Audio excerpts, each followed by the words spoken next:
All right. Happy Friday, everybody. Made it through another week of virtualness. Just a reminder that we will begin PowerPoints again on Monday, so make sure you review this weekend, guys. Okay. I guess we will go ahead and get started, and there may be a few folks who still trickle in to join us. And I am recording. Yay, Dr. Smith, I remembered to push my record button. All right. So we have Josh Chamot with us, who is a media officer from the National Science Foundation. He has over 2 decades of experience with science communication in one form or another. And at least 13 or so of that has been with the National Science Foundation. And that is a federal agency. And part of Josh's job is to be the liaison between the actual research and the public, and whether that's media or other, like some interesting embassy events that have been going on. I'm just going to mention that because it's a different than just, a media outlet, right? Yeah. So when we say public communication, that is a very broad type of audience. But I guess I could ramble for a while. So at that point, I'm going to turn it over to Josh. Thanks, guys, for all your questions. There were a lot of really good questions, and we've kind of gone through them and categorized some of the major themes, and Josh is going to talk about those first, and then we may get into some of the more specialized questions, but we'll start with kind of the overall themes that we saw first. So with that, Josh. Great. So I think the first question we were going to tackle is just a little bit about how you get to do this type of job, a little bit of my background. And I think the take-home lesson from my presenting to you is that you cannot, at this time, predict where your career is going to go. So for those of you freaking out right now, know that it's okay. You're going to get through this, and you may change careers about 6 or 7 times. And be really happy in each of them, and change for whatever reasons that you change, and have a great life, even if you don't have a particular grade on a particular assignment or a particular whatever, or get into a particular college. I can also say that as you all are getting ready for college, once you get your first job, nobody cares at all. There are alumni foundations that are fantastic at every university, but that's about the only association with the college that you get. So focus more on your experiences and your contacts, who you work with, who you engage with, how you engage with them, your discipline, your respect, your maturity. Those sorts of things matter, but don't sweat the rest of it. So that's the one take-home message, and I'll flesh it out with a little bit of my background, a little bit about communication, a little bit about what's going on in the world right now, and how we might use communication to deal with that, and those sorts of things. So the starting point is, everybody's now got a still shot. So I honestly, if you've got a video a capability, turn it on, because it's much better than talking to a bunch of pictures from The Office, and which are pretty awesome, but still, yeah, it's but right, there we go. Right, people. I know. My as teachers God, see, my students have heard me say people. that. I'm in a bedroom on a bed, trying to make it look kind of cool by angling it. Okay, so I started out, my dad's a chemist by training. He changed careers a bunch of times, ended up being sort of a policy type person, I guess is the best way to put it. My mom started out as a therapist, I guess, she was a social worker, and then ended up becoming a dietitian. Complete career changes. I started out at, oh my God, I'm getting chills. This is so much more human than talking to a wall of names. And then the next, so growing up, I had a lot of science exposure, because the careers they were in while I was growing up were nutrition and sort of that policy side of things, science policy side of things. And so I had a lot of science in my life, but I also was raised with a lot of, I'm grown up in Washington, D.C. I spend most of my time in Washington, D.C.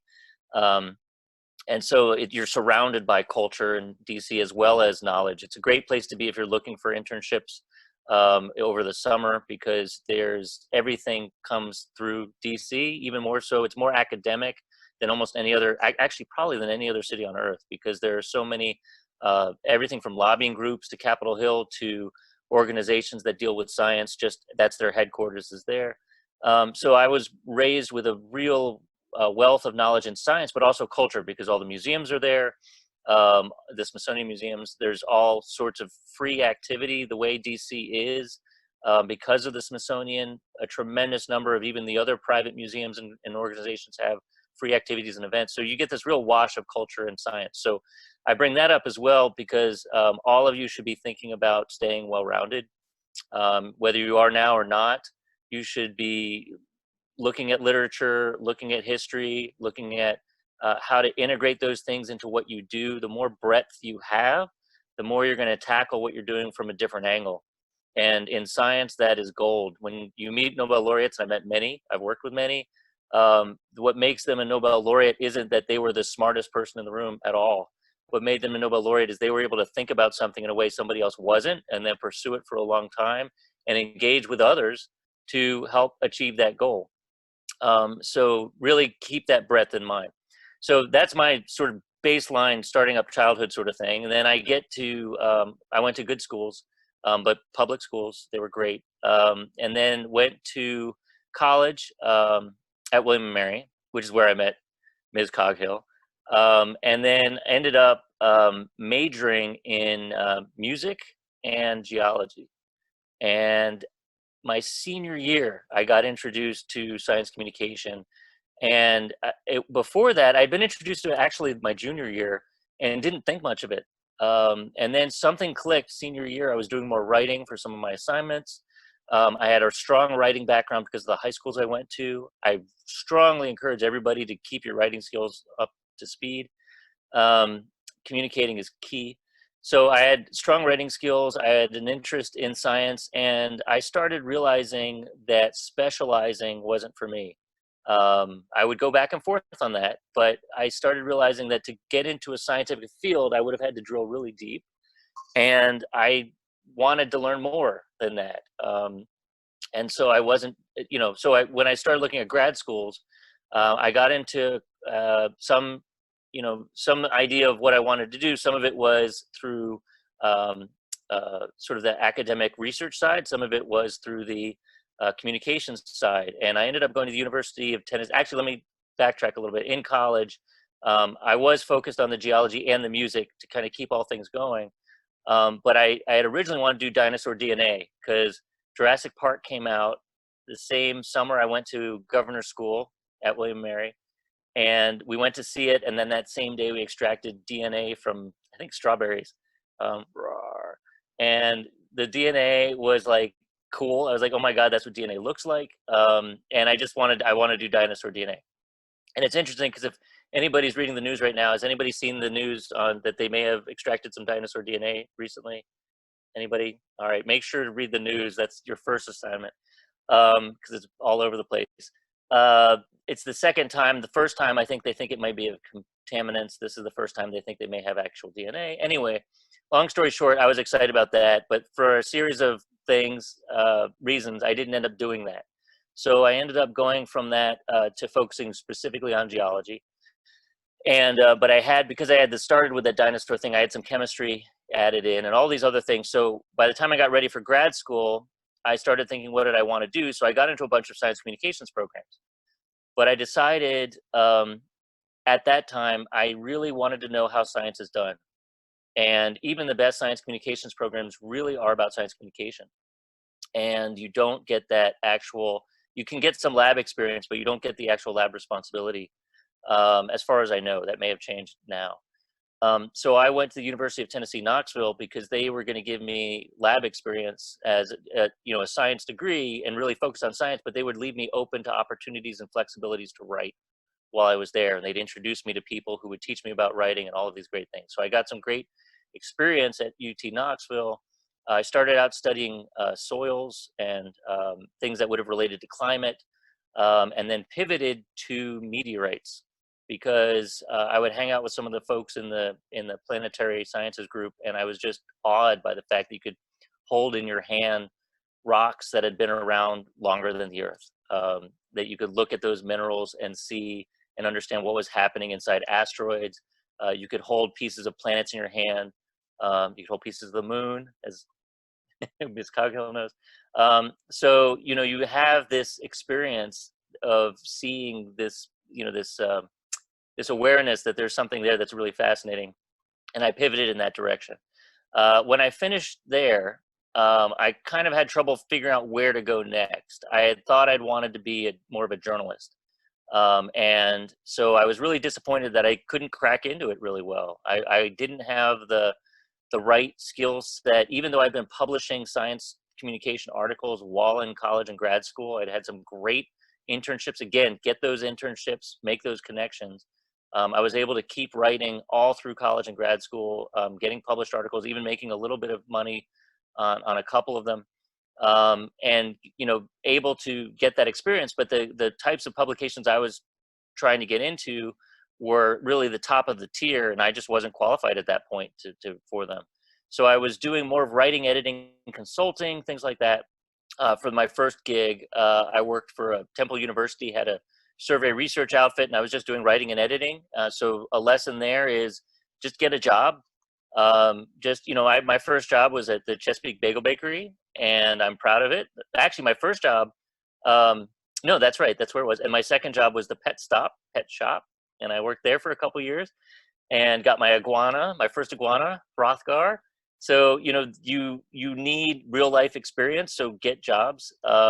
And at times in life when you don't know what you're going to do next, don't think I got to get the best job I can possibly get. Think that I need a job that I can have experience with, and just pay a check, pay my rent, you know, whatever it is, and then keep your interest up and keep your connections up. So I started out with that survey research job, just again writing and editing, and then I got an opportunity to do a 6-month internship. Well, it was actually a full-time position, but it was while somebody was away. So it was a 6-month hold position at the National Museum of Natural History at Smithsonian. And it was a great opportunity. The people I worked with were not so great, but the people in the building were phenomenal. And I realized that science communication definitely was what I wanted to do. I got to participate in opening of some major exhibitions and even paint a little bit on a dinosaur fossil and all sorts of fun little things like that. So it was really opened my eyes to things. And then as that wound down, I was looking around for almost anything. And again, keep your options open. And I got connected to somebody at the National Science Foundation. In fact, my dad had met this guy at a meeting and said, my son's looking around for places to go. And he said, oh, have him come in for an informational interview. And at that time, they weren't hiring. So the next lesson to add to your list is go to informational interviews. There's nothing wrong with telling somebody, you know, I really admire your organization. I'd love to learn a little more about it. I know you don't have any openings right now, but can I come by for a meeting to just learn a little bit more about what you do? So in case something opens up, you know, here I am, here's my resume. That's what I did. And I ended up getting a job. They brought me in as a science assistant at the National Science Foundation. That's where this was. This was in 2001. And it was October of 2001. So you all know what that was like. And we can talk about that later. But I was there in October of 2001 and stayed there. And stayed there pretty much my entire career, except for a little 5-year span from 2013 to late 2017, where I was doing other things, which I can get to as well, including livescienceandspace.com, which was fantastic. But most of my career has been at NSF. And what I love about it most, which was one of the questions, is every day can be a master class in any topic in science and technology, and policy and business and government and international affairs. It is a place like pretty much no other place. The types of research that we support are at the top tier and the cutting edge. The types of projects we are involved with change our understanding of who we are and what we do.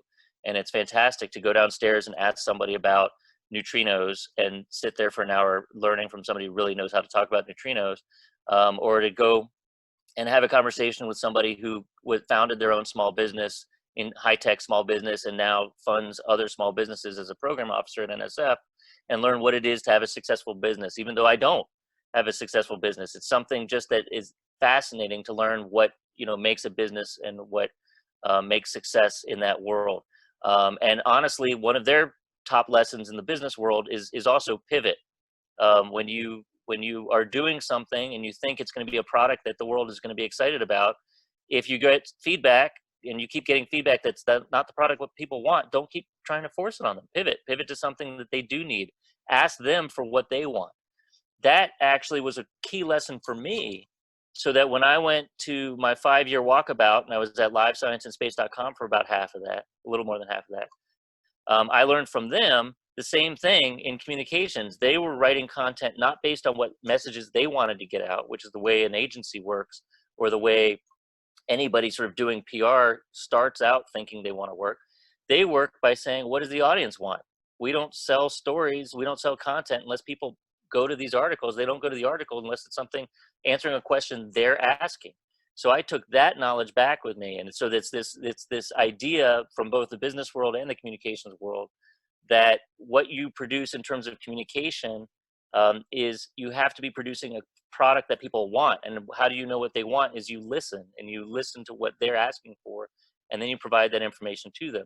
So the biggest challenge of my job, which is another question we got, is when I'm trying to represent NSF, which is an agency that has this completely profound global impact and has had it for 70 years, but I guarantee you most of you have never heard of it.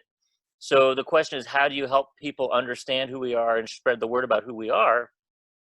One of the things that we do wrong, or had done wrong for many years, and other agencies do wrong as well, is they focus on what the messages are they want to get out. Oh, we do things like we train future scientists, or we do things like, we support these big ideas in science. That's not what the public's asking for. So my mantra since coming back from my walkabout is that we need to be focused entirely on listening to what the public wants as an audience, and then providing that to them. And so that's things like Zoom backgrounds, which, Ms. Coghill's got. It's things, all you should have Zoom background. I want to see like thousands of NSF Zoom backgrounds as I look around the room. So it's these sorts of things, but it's also how do you communicate the science itself? So that image behind her head. How many of you before today or recently, thank you, Scott, how many of you had not seen that black hole image? Or how many of you have seen the black hole image before now? Okay, so most of you. So that story, when that came out, that's the biggest thing we've ever supported. So that was our press conference announcing it. Yet how many of you actually know NSF had anything to do with it? Right, very few. So the challenge is there are two sides to getting the science out. One is making sure the science gets out there. So you can see it's a fuzzy blob. So even getting to the point where we held the press conference and we got all this content out, we worked with all these people. We were one of 6 press conferences, but we were one of the lead agencies involved in getting the word out and the strategy for the 2 years that it took to get the story out. So there were a lot of decisions made about how to make sure this image got in front of people and that they understood what it was, and that they were able to look at it and see that little blob that's over Michelle's head and say, oh, that's where space and time break down. And holy crap, like that's the first time we've ever seen anything like that. So there were a lot of decisions that went into that. There was a lot of strategy that went into that, and a lot of thought. But even with that, there were so many messages, and there are so many partners involved, and there's so little recognition of who we are that the association with NSF still didn't stick for everybody. It stuck for some. There were definitely articles that reached millions and millions of people where we were included in that, where our director was quoted, those sorts of things, but it didn't necessarily stick. So we're continuing to refine, constantly refining how we do what we do to try to not only get the story out about the science, which is priority 1, but that you paid for it through your tax dollars through NSF, which is part 2. And so it's kind of doing both of those things that's the anchor for what I do now and where I am right now in my career.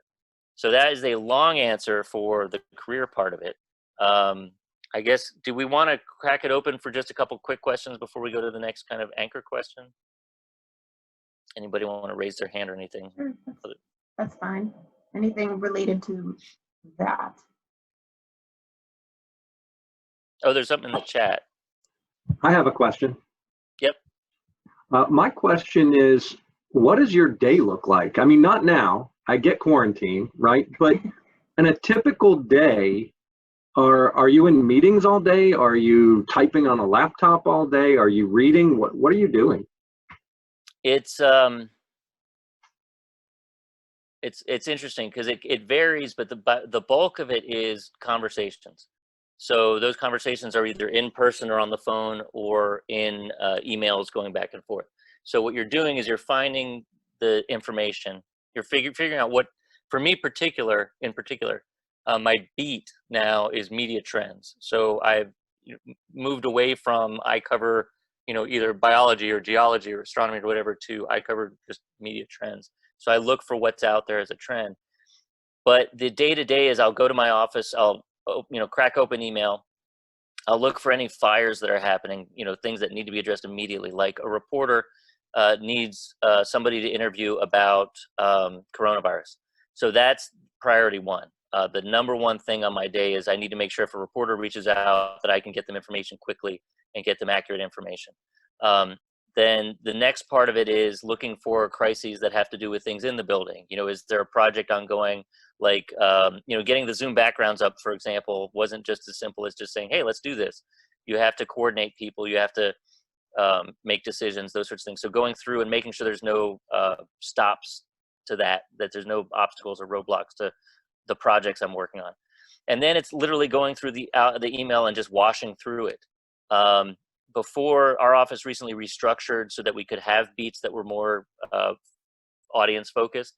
Before that, we were very much driven by multiple masters. So we would be told about information from within the science directorates, the organization telling us, hey, you should be talking about X. We'd get information from Capitol Hill where they're saying you should be talking about Y. We get information from a reporter saying we need help on Z. So there were days, most days, I'd have well over 100 actionable emails that I had to figure out how to navigate all of those communication needs, getting information from one place to another. It's all about getting information from one place to another and making decisions, whether it's information in my head or information that's in the world, how to move that information around. And then since switching to the new beat, the email is cut back way down. So I'm able to think more strategically now. So a lot of my activity now is reaching out to others and saying, hey, we should do a panel on driverless vehicles, or we should do a media briefing on, whatever, on artificial intelligence. Artificial intelligence is one of the questions that came up. We have a lot of activity going on with artificial intelligence right now. We have a big partnership with Amazon, looking at fairness and bias in artificial intelligence, trying to fix that. So right now, we've got all of these different elements and content things that we're trying to think about. So I strategically try to figure out how do I get those messages out through events. Ms. Coghill, I'm not going to be able to keep doing that, says about the embassy activities. So recently we partnered with the British Embassy to do these really cool panel events where we get these world experts on things like, biotechnology, using cells as factories basically, or driverless vehicle technology or artificial intelligence. And we get these world experts on these panels, and then we invite them to the embassy, and the ambassador hosts it. And there's champagne and hand food, and it's great, and it's a really swank little thing. But it gets this conversation going at a very high level with high-level people in the room that move forward and drive the discussion about what do we do next for driverless vehicles, for example. One of the things that came out of that panel very clearly is driverless vehicles are not ready for prime time. That there are technologies out there that shouldn't really be out there in the public yet, because people are losing their lives when these technologies don't work as the driver assumes they will. There's a lot of misunderstanding in the public about what the technology can do compared to what the engineers who built the technology know that it can do. So those sorts of things are more strategic approaches than just the responding to a reporter's question or writing an article. I appreciate that. I think the idea that you change the structure and how you were doing the work is really important, because if you're always being reactive instead of proactive, then you're never going to really move forward on your key objectives. You nailed it. Two things came to mind with your answer. The first is a plug for a new book that just came out on artificial intelligence by a CVGS alum, Kevin Scott. He's a graduate of the program, and he is the Chief Technology Officer of Microsoft. And so his book just came out, so I'll throw that out. The second thing is, if you could chat a link to the Zoom backgrounds from NSF, I'm sure the kids would appreciate it and would make use of some of that. So I can definitely do that. And I'll stop jumping in so much. I'll mute myself. Send me an email with the book, because that's somebody we'd like to reach out to also for our panels. Yeah, it just got, I think it was just reviewed. So you could even Google it and you'll find it. I mean, it's Kevin Scott, artificial intelligence, technology officer, Microsoft. It'll come up. Awesome. I sent him an email. I'm hoping that he will do us a favor, because he is a graduate and a donor. But I'm going to stop taking your airtime. I'm going to mute, and I'm going to invite the students. If you have a question, if you're listening and something sparks an idea, for example, if you thought, hey, you majored in music, was that music theory or performance? Like, that was a question I had. You can feel free to ask Josh, and he'll tell you. And by the way, Josh, what was that with music? It was, you mean in terms of my major? Yeah. Yeah, it was theory, although I can't remember any of it anymore. And theory and composition, mostly composition. And then, but a performance side of it, I had a performance element of it, and that was trombone.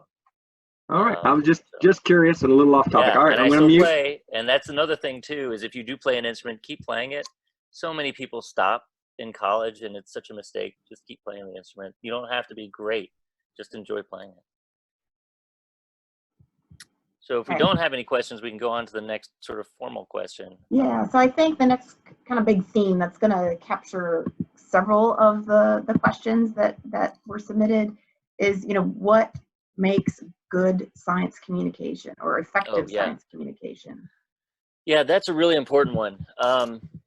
The first thing is being clear about what you're trying to get across. So always have one thing you want to get across, and that goes for any communication. What's the one lesson? What's the one take home? For me, again, I keep coming back to, always be welcome to pivot, thinking about, your opportunities that are out there. I think that in science communication and any communication, particularly in science communication, though, you get into jargon and you fall into using words that the audience doesn't necessarily understand. So you have to know who your audience is to start. So if you're communicating to other scientists, you can use that jargon because it's shorthand to make it a quicker conversation. But anybody else, they're not going to understand it. And it gets really challenging because the thing that makes it jargon isn't that it's a weird word they haven't heard before. It's that it's a word they probably have heard before that means something else to them. So you just don't want to get into that. You also want to be thinking about, yay, I see the penguins up. Thank you. You also want to be thinking about how the information is being received. So you may be explaining a concept that you're familiar with and the audience may not. So with science communication, one of the key things is the concept can be complicated. People want complexity and interesting things to read or learn about or hear, but you don't want to use language that people can't pick up or understand. So you want to make sure that you don't dumb it down, but you want to use language that everybody uses. So I also bring up, for example, carpentry. Like I have one of my good buddies is a contractor, a carpenter. He has terminology for what he uses.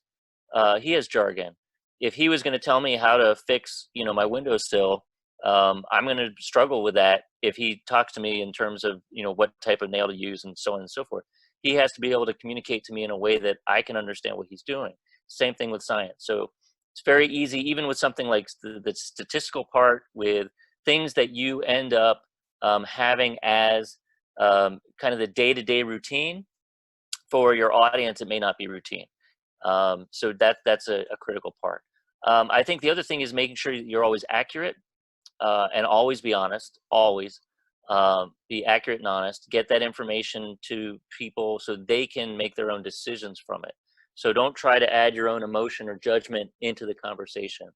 And that gets to one of the other questions that Ms. Coghill and I talked about that I wanted to answer, which is, communication now and science now. There was one of the really good questions. They were all really good, but there was one that stood out about, the relationship between journalism and science and, how is that going?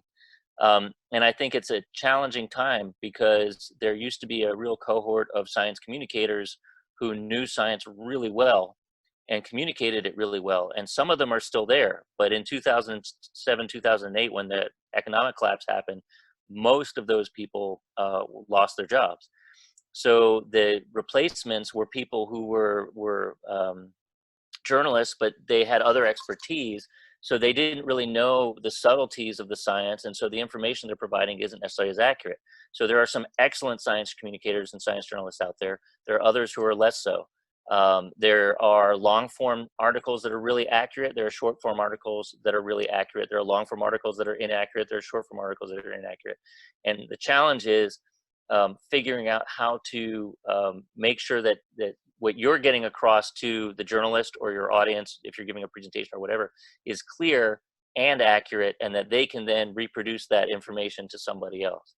I guess maybe I need more of a specific on that. If anybody wants to drill a little deeper on a question they may have on that.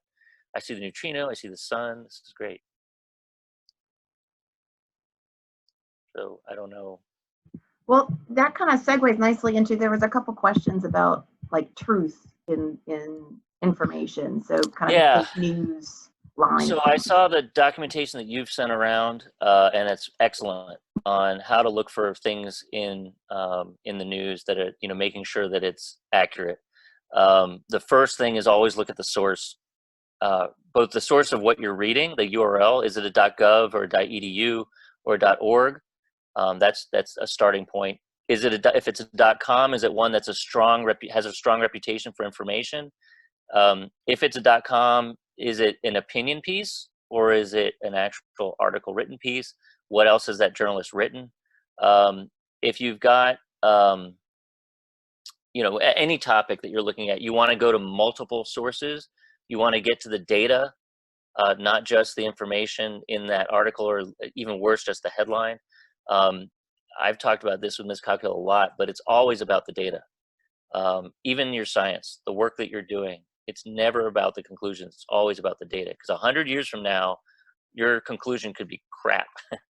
But the data, if it's gathered correctly, will help inform people's knowledge a century or two into the future. I mean, look at climate right now. Absolutely critical issue, the most critical issue of our time. And what matters most is that data from 1860 something still carries weight. So really focus on the data. And the same goes when you're consuming information. If you see an article about coronavirus, look at that data. Was it peer reviewed? Now, a lot of the data right now, they just don't have time to peer review. It's understandable. We're dealing with a health crisis. So was it a well-designed study? Was it, how did they conduct it? Even if the study is imperfect, even if they don't have controls, which you can understand at a time like this, who was conducting it? Was it somebody who understands the value of how to collect data accurately? Is it somebody who understands how to, even though when you don't have a control, you can do the best to control your environment? Think about that data. That'll help you. And I think the number one thing, if there's a take-home message about this question, it's get rid of the emotion. Get rid of the emotion in what you're presenting. Get rid of the emotion in what you're sharing. Get rid of the emotion in what you're reading. Take it out. The emotion is killing knowledge. The emotion is killing discourse. The emotion is really hurting this country. It's really hurting the planet, and meaning the people on the planet and the planet itself. Just get the emotion out and focus on the information and having a mature discussion with somebody else. I'll add an addendum to that I'm fortunate to have a lot of friends and family across political and philosophical breadth. So people who are voted for this person or that person, people who have had these life experiences or those life experiences. I actually have friends who've committed horrible hate crimes in the past, and I have friends who have marched in support of rights. I have all of it. And all of those people have many flavors and colors. And those who made mistakes have regrets. Everybody has regrets, things that they've done. Don't judge, just engage and take the emotion out of it and learn from each other, respect each other, listen to what the other's ideas are. And if you have information, data that you can share to inform that discussion, present it.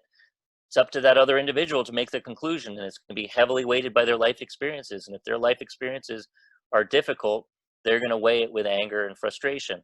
And that's okay. You've still presented the data, you walk away, and you just keep the conversation going with others. I went to a presentation in early 2018 about flat Earth people, people who believe that the Earth is flat. And most of the audience was just kind of laughing along the whole time. And I got up at the end and in front of hundreds of people, and I said, look, I have friends and family who, you know, they're not necessarily flat Earth, but they definitely don't have an appreciation or understanding of the science that I talk about. I don't have the luxury of laughing at them. And the researchers at the front of the stage said, you know, I said, what do I do? How do I communicate with those individuals? And there was a powerful lesson from one of them, which is individuals who focus on conspiracy, almost universally, they are struggling through other issues in life. Give somebody a hug. I mean, honestly, it's like when somebody is really angry and frustrated and spending day after day seeing particularly news coverage that is angry and frustrated, listening to opinion that's angry and frustrated, it affects their worldview. It affects how they feel. They feel fear, and anger is an expression of fear. So if you can break that cycle by being supportive and just saying, I hear you, you know, you are obviously upset from what your perspective it is, it's terrifying.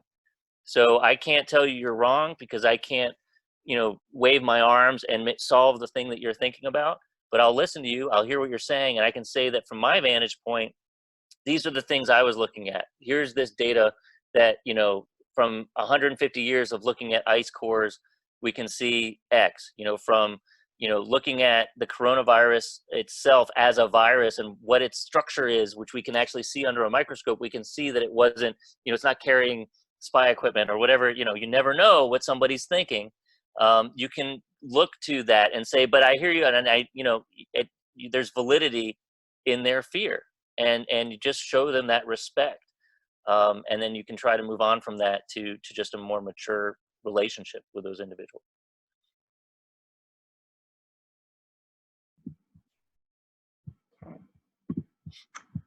I had several thoughts go through my head as you were talking, and then they all left me. So I'm scrolling through the questions again, and you've touched on a lot of them in one way or another. Does anybody have any like specific questions, personal experiences you're having that you have questions about, concerns you're having about? I mean, my God, we're living in this time that is completely unreal compared to anything that's ever happened before in modern era. Anything related to that? Not really. I do actually have a question. Yep, sure, Hi, good morning. My name is Alicia, and Yep. I was actually, you were talking something more about COVID, and I was thinking how you're talking about emotion and stuff like that. How has NSF been dealing with that, with how people like are reacting to the situation? Because again, it's been very emotional. How are you guys dealing with that bias and getting out the right information? Yeah, that's a great question. So first of all, the White House, you know, for all the pros and cons about any administration, the science agencies are talking to each other about the science and making sure that accurate information is getting out the door. So we've been focused on our end. We have a page, a special report devoted to coronavirus that talks about where to get accurate information so that people know, again, the .gov, that they can trust that. However, also being aware that, you know, data is constantly coming in. So there are things about the virus that we honestly just don't know. And so you have to be able to constantly update it. Making sure that it's updatable information, but with general guidance on the virus. Then there's what is the agency doing? So we have a program called Rapid where, as you know, most science grants can take months, if not years, for review. So when you have a disaster, NSF for several decades now has had grants that have gone under different names, but has had grants that can go out in as little as a week to make sure that researchers are on the ground immediately to gather data that can be used to help. So some of that is information that just has to be gathered now, but it won't be applied until the next disaster. A lot of it actually is that it's just making sure that you know, in a tsunami, that we go and gather information about what happened before it washes away. With coronavirus, some of it is making sure we gather information about how the virus spread before that data is lost. But there are other grants that are going to small business companies to try to pivot their technology to allow them to manufacture something that might help make a test kit more effective, or, you know, whatever. So in the last like 4 weeks, we've done like 150 something grants across all of the fields of science. So we have information about those, so people and journalists and the public and anybody else can kind of see some of the types of research that's happening, what's going on, how much money they're getting, all of that, your tax dollars. Part of it also is just making sure there's accurate information about what how people are keeping track of this.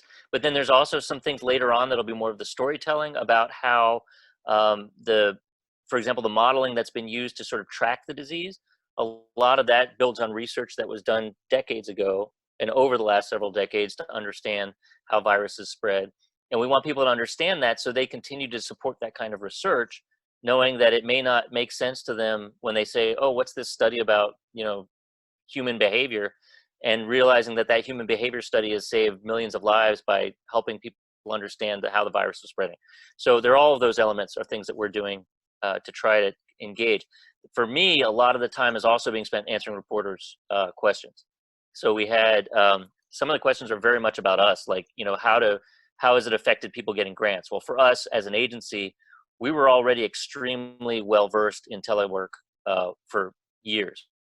So our chemistry division, for example, yesterday was interviewed by CNE News, which is a chemistry publication, and they said, how has this affected you? And they said, well, we've been doing virtual panels and reviews of grants for 7 or 8 years. So it's for most of our agency, it's been a pretty seamless transition. For a lot of other activities, it's kind of adapting to, how do you work from home constantly as opposed to working from home 1 or 2 days a week. So for me, answering those types of questions from reporters, we get a lot of requests for just images even. People want to know that they can get something that they can trust as accurate imagery, something they can trust as accurate information. My colleagues are every day almost getting questions about how COVID is being kept out of Antarctica, because one of the things NSF does is we manage the U.S. Antarctic program. All the Antarctic research comes through us. So, how is it being kept out of there? There are a lot of people asking questions about how is science being affected. Science is being horribly affected by coronavirus. And so you have some activity that can still continue. There's a lot of great work still being done analyzing data that had already been collected. There's a lot of great work being done in collaborations, discussing further stages of a research paper that's been submitted. Those sorts of things are happening, but there are a lot of data sets that are at risk because people can't get out and work with those data sets. So there are those sorts of questions that come in. So it's a lot of that answering reporters' questions as well. But thank you. It's a good question. Thank you. Anyone else?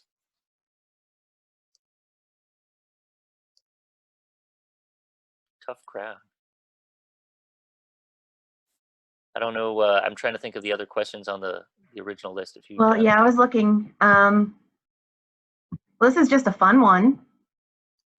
What about the Yellowstone supervolcano? It's interesting because if you'd asked me a month ago, I would have said, yeah, I'd like to get out there before it blows. Because even though it could happen anytime in 10,000 years, you just, you never know. But I was actually talking to a colleague in the geology group. And again, this is one of the great things about my job. And she said it's not anytime soon. Plus, they also have, since I went to college and grad school, the detection capability is so much better in terms of predicting when something big is going to happen. So it's not at any time soon that it's going to blow. But has it and will it again? Yes. And it will be horrible unless there's some sort of future technology that enables future United States to mitigate the energy and, to control the distribution of the energy so that somehow dissipates and you don't get a massive explosion. But certainly in the past, it has been crazy when that thing blew. Yeah, I thought that was a fun question too.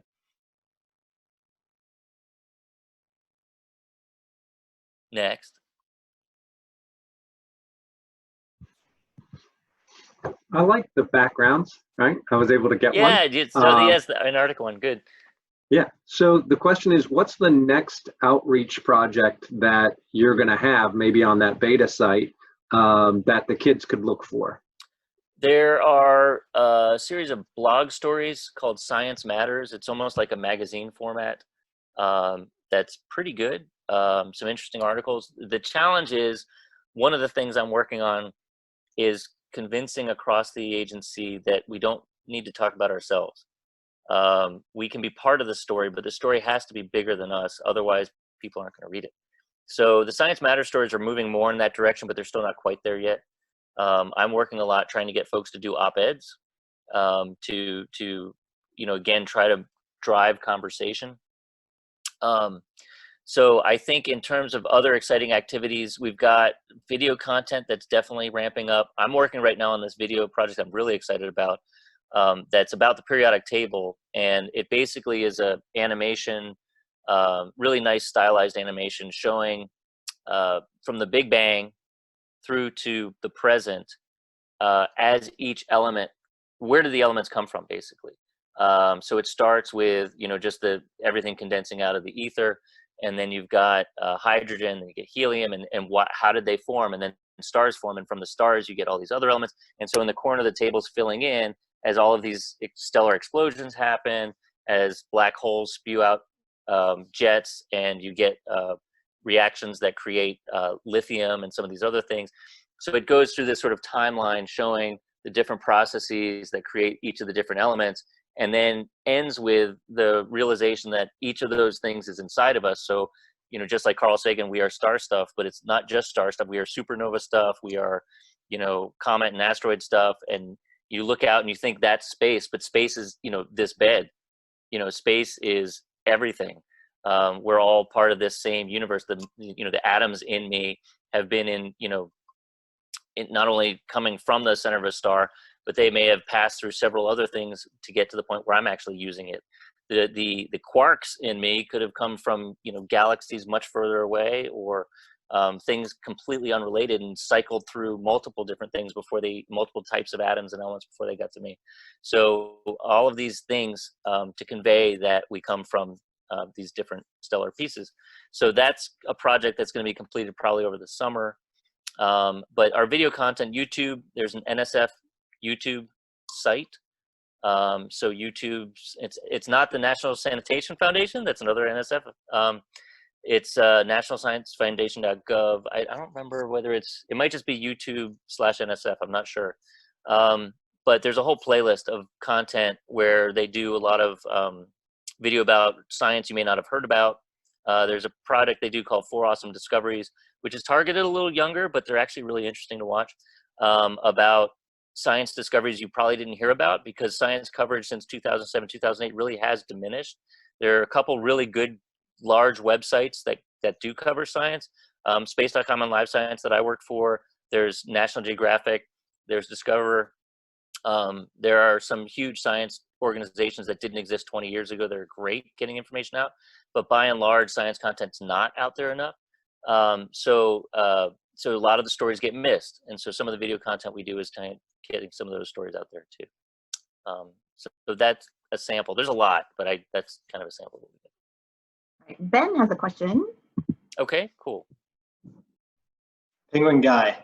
Ben. Okay, great. Yes. So when you're working on a video project like that with all of that different information, are you working with scientists and people who are super knowledgeable about it, or doing like research to learn more? Because that's a lot to just know. Yeah, so that's a great question. Sometimes it's research I do. All of the research I do always involves scientists, so me going out and interviewing just like I would if I was writing a news article. And then some of it is definitely the scientists, if they're good communicators, contributing a tremendous amount to it as well. So this particular one with the periodic table, I pretty much drafted the script, but I had to fill in huge gaps with science knowledge that my colleague Peter Krasinski, who's an astronomer and engineer, was able to do tremendous research to fill in those gaps. He's a phenomenal communicator in his own right. So on our YouTube page, there's a video of him talking about the first stars in the universe turning on, and research that kind of figured out when that happened. And he does a phenomenal job communicating that. And the video, he's narrating it, and was one of 3 people who wrote the script, because he has great skills. So it involves a team of people with each bringing certain type of knowledge to the table. And the third person is our video producer. And then as it actually gets built, the animator is a separate individual. She does phenomenal work. The video production team has an editor who pulls it all together and does phenomenal work kind of pulling those pieces together. It's more than just gluing something together. So most projects I work on are like that. It's team-based across platforms to get that done, with getting people who have the best knowledge and skills to work on that piece. And honestly, that's how everything is done. Nothing is done with an individual. There are no heroes in the world where it's just one person doing one thing. Everybody's working with somebody. Everybody who says that they're doing it all by themselves are not. Everything is teamwork. Looks like there are a bunch of chat things that might be Ms. Coghill telling me that. Well, no, Aaron got to the YouTube page before I could, so he posted the link to the YouTube page. So thank you very much, Aaron. It's not all great content. Some of it's good, some of it's not. And some of it's older too. Input. What's that? And some of it's older too. Some of it's older. Most of the stuff, there's a lot of new content there now. There is a couple good videos on COVID-19. There's one about the bats and talking about why the COVID-19 is so virulent in humans is because of some of the traits it gets from bats. Some things like that. Cool. Thank you. Yeah. Any other questions? We're getting close to the hour mark. So if anyone has questions, great. But I just kind of want to take a lot of what Josh talked about. There's hints of what we've been doing throughout the year in research. This whole being able to talk about your research to different types of audiences, right? Writing it, presenting it, also sources. Do you remember that lesson way back at the beginning of the year where we played the game, trying to figure out if something was true or false? I was like way back at the beginning of the year. Yeah. So, that still applies. Don't forget those kinds of lessons that we've talked about, because you're going to need those for your entire life. And also science and pretty much any type of work doesn't happen in the bubble. You guys need to be able to talk to others and work with others and communicate with others from a wide variety of backgrounds to make progress. That's absolutely true. So that's kind of my wrap up. Yeah, I think one thing that science does better now than it did 15, 20, 30 years ago is communicate from the actual scientist. And I think that's something you definitely need to carry with you, is to make sure that you are a voice for what you're doing just as much as some reporter who might be carrying the story to a broader audience. Smith. Yeah, I just wanted to, I appreciate your wrap up of what Josh shared about science. I want to reiterate his opening message. There are several messages that I want the students to walk away with. One is the exact college you go to and the exact major you have. Don't matter. Nobody cares. It is not what you think it is. It feels like so much right now, but Josh's point was a great one. More important than any of that is learning to communicate and work with people. Now, I appreciate what Josh said about interacting with people that hold beliefs that are not at all science-based and hold them in ways that are emotionally intense. Right? I'm not good at that, right? I walk away from that. I don't accept that challenge because I'm not good at it, but I want to be better at it. What I've learned in my career really is what Josh said: get a job. Get a job. I don't care what the job is, right? Don't look for the perfect job and waste time. Get a job, meet people, be kind to people, form relationships, make connections, get recommendations, and they will lead to the next job. And each job will lead to another job. Work hard, whatever job you have, and meet people and interact positively with people, and good things will happen. And I just thought that that's also a second key message that Josh shared. And I want everyone to thank Josh for giving us his time.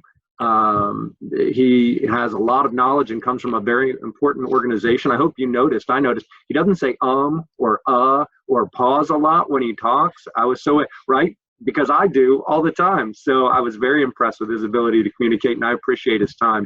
So if you could just show him with an applause reaction that you appreciate his coming, I'm sure he would appreciate that. No, it's been fun. Thank you very much. I've followed actually a lot of what you guys have been doing all year, and I've been really impressed. I've been impressed with the research projects. There's actually an NSF grantee among you, which is really cool.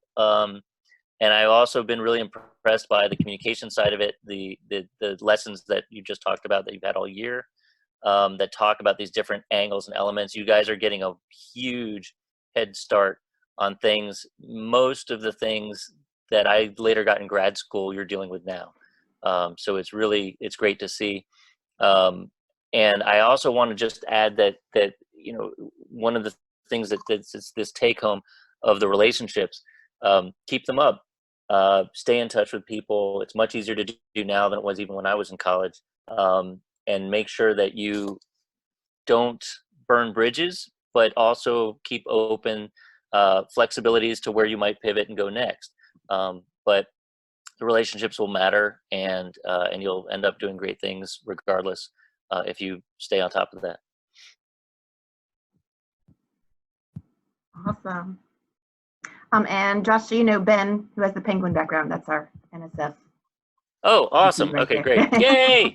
Yay! Yeah, we were really excited about that. That was very cool to see. Thank you.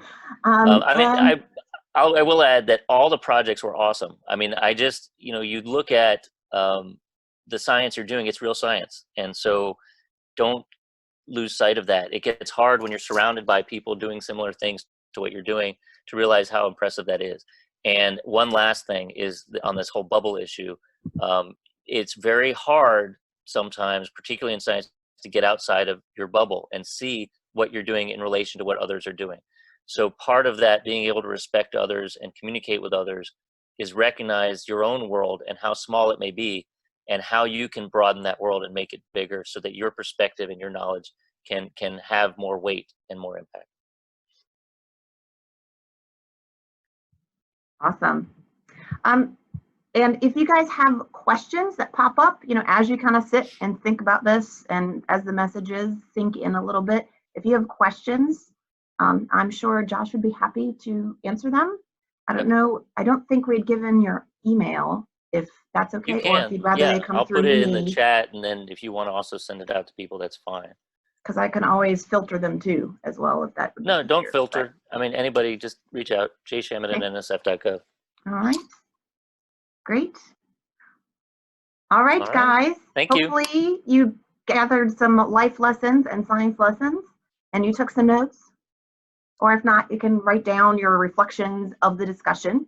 Now, it is important for you to write down what you got from this conversation, because you won't remember it, you know, next year, but it's good to get it in writing. Okay, so reflect a little bit on this. The recording will also be available to you guys if you want to come back and watch it. But with that, thank you, Josh. Yeah, thank you. Thanks, everybody. And I hope all of you guys have a good weekend. See you guys.